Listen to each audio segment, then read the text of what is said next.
আমি প্রথমে আপনাকে দিয়ে শুরু করবো, বিশ্বজিৎ বাবু, ব্রিগেডিয়ার বিশ্বজিৎ চ্যাটার্জিকে দিয়ে শুরু করব। সত্যি আজকের দিনটা বারবার আমরা ঘুরে ফিরে আসি। আমি বলছিলাম যে ইতিহাসের পাতায় ধুলো পড়তে পারে কিন্তু কখনো মলিন হয় না। কার্গিল বিজয় দিবসটা আমাদের জন্য, আমাদের নতুন প্রজন্মের জন্য, তরুণ প্রজন্মের জন্য সত্যি কতটা গর্বের, কতটা মনে রাখার মতো।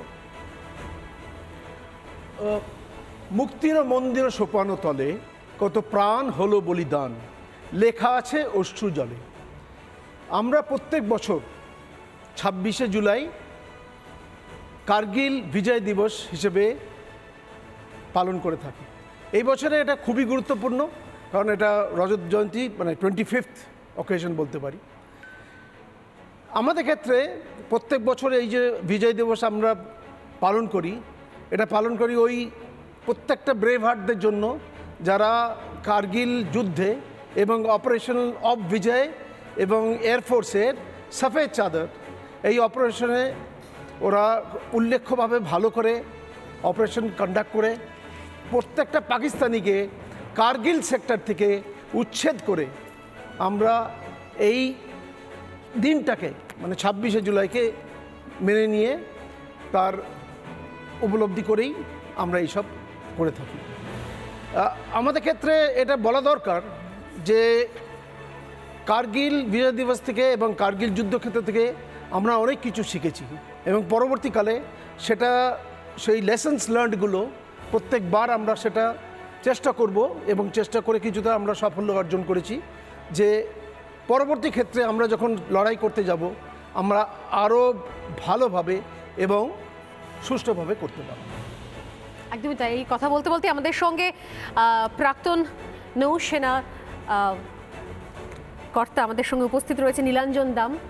আপনাকে অনেক স্বাগত রিপাবলিক বাংলায়।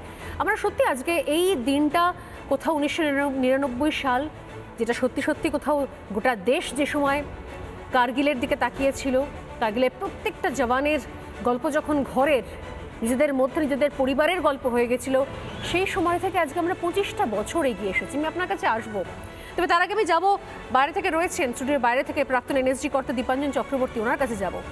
আমি আপনার থেকে জানতে চাইবো যে এই বলছিলাম না যে বারবার করে প্রত্যেক মুহূর্তে একটা রাজনৈতিক স্বার্থ চলে আসে, রাজনৈতিক দলাদলি চলে আসে। কেন আজকের দিনে দাঁড়িয়ে এমন এতগুলো বছর পার করার পরও সমস্ত রাজনীতির রং, দল, মত সব কিছুর ঊর্ধ্বে উঠে আমরা আমাদের বর্ডারকে সুরক্ষিত করার জন্য, বর্ডারে যারা দিন রাত এক করে যারা প্রাণ দিচ্ছেন সেই সমস্ত সেনা জওয়ানদের পাশে দাঁড়াতে পারি না? কেন সেখানে রাজনৈতিক ক্ষুদ্র স্বার্থ চলে আসে, এখনো চলে আসছে, পরবর্তী প্রজন্মের জন্য, অগ্নিবীরদের জন্য এখনো বিতর্কের অবকাশ থাকছে? কেন আমরা এখানে সবকিছু ভুলে এগিয়ে আসতে পারছি না? কেন এখানেও সূক্ষ্ম রাজনীতির বিষয় চলে আসে, এখানেও ধর্ম, বর্ণ, জাত পাত বিভাজনের দাবি দেওয়া ওঠে? কেন এর ঊর্ধ্বে উঠতে পারছি না আমরা?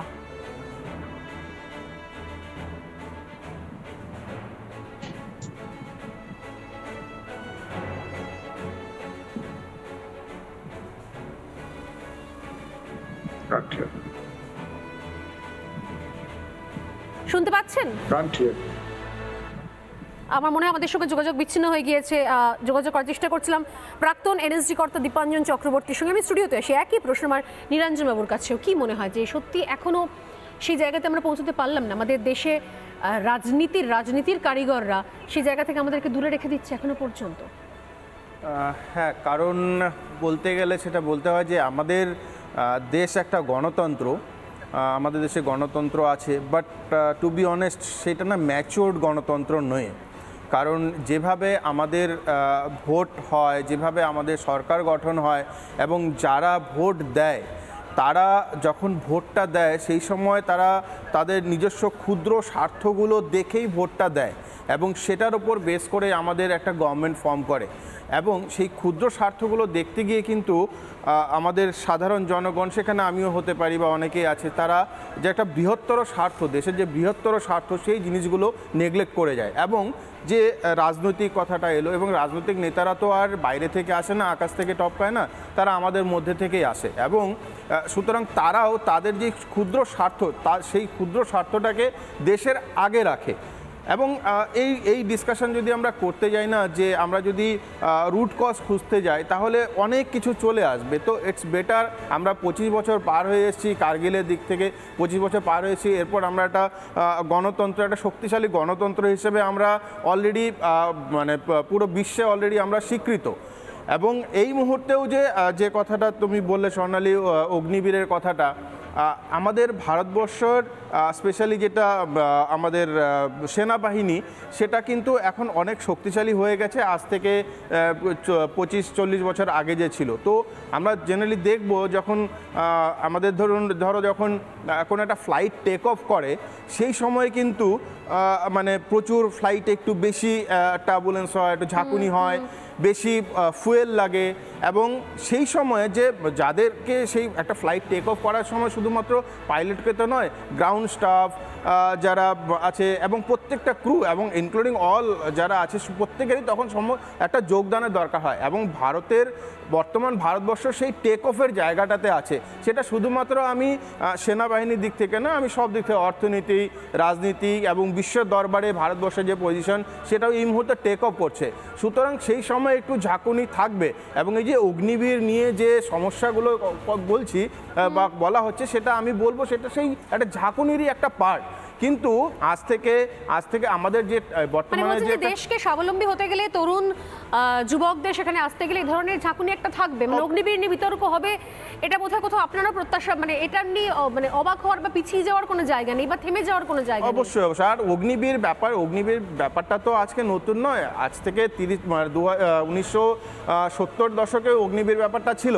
এবং সেটা যে স্কিমটা নন কমিশনদের জন্য যেটা অগ্নিবীর হয়, সেই স্কিমটা কিন্তু অলরেডি শর্ট সার্ভিস কমিশন হিসেবে কমিশন অফিসারদের ক্ষেত্রে আছেই।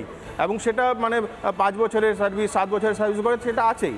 ফলে অগ্নিবীর নিয়ে এই মুহূর্তে অগ্নিবীরও ডিক্লেয়ার হয়ে গেছে, আজ বছর 2 হয়ে গেল এবং কমপ্লিটলি সাকসেস। এবং অগ্নিবীরের থেকে কিছুদিন আগে একজন শহীদ আমরা পেয়েছি, যে অগ্নিবীরের মধ্যে থেকে একজন শহীদ হয়েছেন, I just forgot the name. তো অগ্নিবীরটা এখন আর মনে হয় না এটা নিয়ে আর বিতর্কের জায়গা আছে। হ্যাঁ, তুমি যেটা শুরু করলে যে কথাটা দিয়ে, যে পলিটিক্যাল দিক থেকে আমাদের ভারতবর্ষের যে সেনাবাহিনীকে সেভাবে ব্যাকআপ করা হয় না, সেটাও ছিল। কিন্তু আমরা গত 1 দশক থেকে দেখেছি যে সেটা ডিফেন্স বাজেটের ক্ষেত্রেই হোক বা ডিফেন্সের জন্য বিভিন্ন ইকুইপমেন্ট আনার ক্ষেত্রেই হোক, প্রত্যেকটা দিক থেকেই আমরা কিন্তু এই মুহূর্তে আমরা বলতে পারি যে আমরা অনেকটাই এগিয়ে আছি এবং পলিটিক্যাল সাপোর্ট পেয়ে গেছি। হ্যাঁ, অবশ্যই একটা পার্টিকুলার কিছু লোক আছে, পার্টিকুলার কিছু দল আছে যারা সবসময় ভারতীয় সেনাবাহিনীকে ডিফেম করার চেষ্টা করে।